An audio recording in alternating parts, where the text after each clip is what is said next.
92. The right to privacy and the right to sin.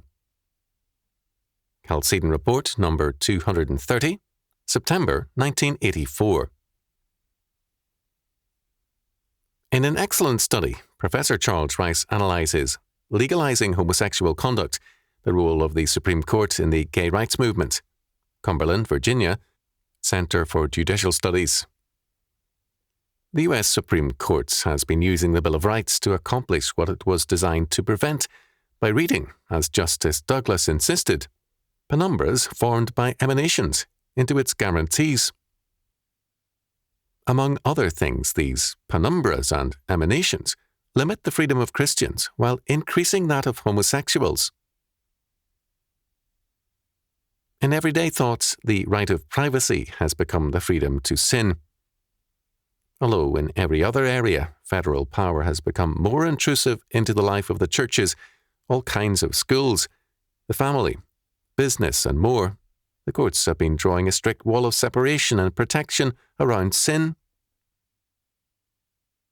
Ideas formulated at the top have a habit of percolating into the streets, closets, and bedrooms. As Richard Weaver insisted, ideas have consequences.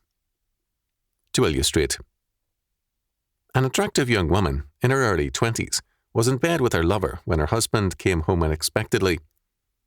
Since the couple was engaged in something other than spiritual exercises, the angry husband, made stronger by righteous wrath, beat up on the adulterer and threw him out of the house, tossing his clothes after him.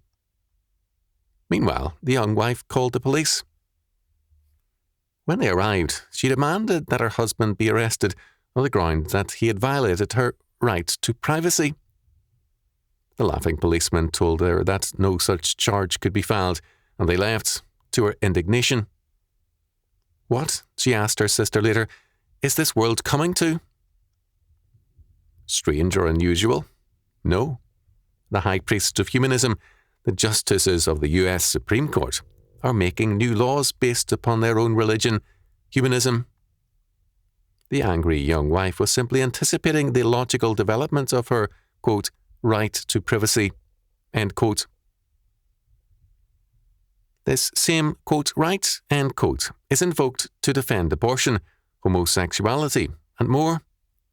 It is the key point in the breaching of the Bill of Rights to replace it with the freedom for men to sin, while the federal government assumes vast controls over every other area of life. The, quote, right to privacy, end quote, is thus the basic premise of the freedom to sin and of our growing totalitarianism.